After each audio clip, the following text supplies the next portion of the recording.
मन एक अद्भुत शक्ति है, लेकिन जब यह सही दिशा में न हो तो यह व्यक्ति को भ्रम, दुख और मानसिक उलझनों में जकड़ सकता है। ओशो ने अपने प्रवचनों में मन के स्वभाव, उसके कार्य और उससे मुक्त होने के उपायों पर गहन चर्चा की है। ओशो के अनुसार मन अपने आप में न मित्र है न शत्रु। यह वैसा ही है जैसा हम इसे बनाते हैं। आइए ओशो के विचारों के माध्यम से मन की गहराई और उसके हजार जालों को समझे। ओशो कहते हैं, मन कोई वस्तु नहीं है, यह विचारों का प्रवाह है।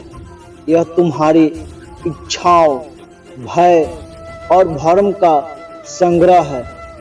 मन को समझने के लिए इसे दो हिस्सों में बांटा जा सकता है। सचेत मन, यह वह हिस्सा है जो वर्तमान में सोचता है और निर्णय लेता है। और चेतन मन, यह वह गहराई है जहाँ पुराने अनुभव, भावनाएं और विचारों संग्रहित होते हैं। मन इन दोनों के बीच लगातार संवाद करता है। ओशो कहते हैं कि यही संवाद हमें भ्रम में डालता है और हमारे चारों ओर जाल बनाता है। भूतकाल की यादें और पछतावा, हम अक्सर अपने भूतकाल की यादों में फंसे रहते हैं। यदि कोई दुखद घटना हुई हो तो मन उसे बार बार दोहराता है। भूतकाल केवल एक स्मृति है।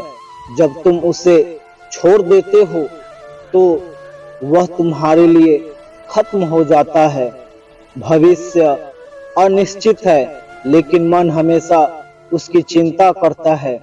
ओशो का संदेश, भविष्य की चिंता तुम्हारे वर्तमान को खोखले कर देती है। वर्तमान में जीने का अभ्यास करो। इच्छाओं को अंतहीन चक्र, मन कभी संतुष्ट नहीं होता। जैसे ही एक इच्छा पूरी होती है, दूसरी जन्म ले लेती है। ओशो का कथन, इच्छा वह जाल है जो तुम्हें जकड़ता है। इसे समझो, इसे देखो और इससे ऊपर उठो। सामाजिक तुलना, मन हमें दूसरों से तुलना करने के लिए प्रेरित करता है। उसके पास यह है, मेरे पास क्यों नहीं। ओशो की सलाह, हर व्यक्ति अद्वितीय है। तुलना करके तुम अपनी मौलिकता को खो देते हो। ओशो के अनुसार मन से मुक्ति का अर्थ इसे खत्म करना नहीं है, बल्कि इसे एक औजार के रूप में समझना है। यहाँ कुछ उपाय दिए गए हैं। ध्यान मन को शांत करने का सबसे प्रभावी उपाय है। ध्यान कोई कार्य नहीं है, यह तुम्हारी अवस्था है। इसे बस अनुभव करो। हर दिन कुछ मिनट मौन में बैठे अपने विचारों को देखने का अभ्यास करें। मन को शांत करने के लिए हमें अपनी परिस्थितियों को स्वीकार करना सीखना होगा। जब तुम अपने आप को वैसे ही स्वीकार करते हो जैसे हो, तब मन के जाल टूटने लगते हैं।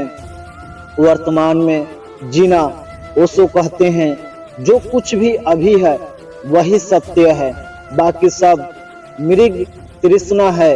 अपनी हर कार्य में पूरी तरह उपस्थित रहे। साक्षी भाव, खुद को एक साक्षी के रूप में देखो। ओशो का विचार, तुम मन नहीं हो, तुम वह साक्षी हो जो मन को देख सकता है। मन के हजार जालों को तोड़ने का अनुभव, शांति का अनुभव। जब आप मन को समझ लेते हैं और उससे ऊपर उठ जाते हैं तो एक गहरी शांति का अनुभव होता है। संतुलित जीवन, मन के जालों से मुक्त होकर आप एक संतुलित और खुशहाल जीवन जी सकते हैं।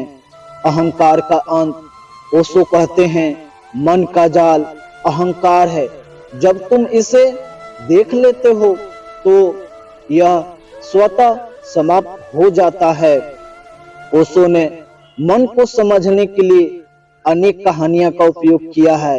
एक प्रसिद्ध कहानी इस प्रकार है, एक व्यक्ति अपने घर में रहता था लेकिन हर समय परेशान रहता था।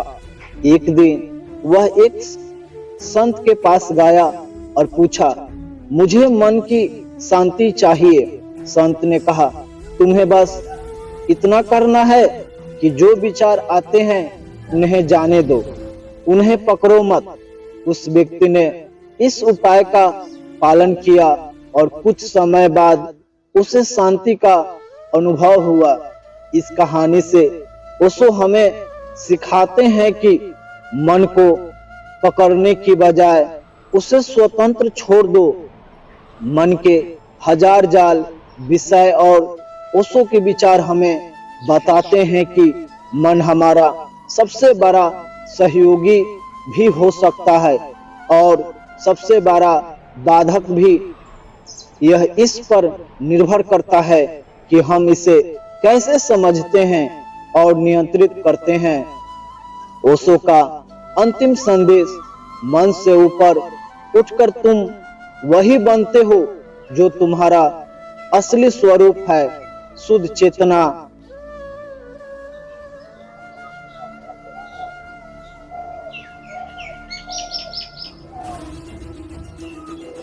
मन के हजार जाल ओशो के विचार के शीर्षक के साथ वीडियो शुरू करें और अंत में दर्शकों से अपने विचार साझा करने के लिए कहें।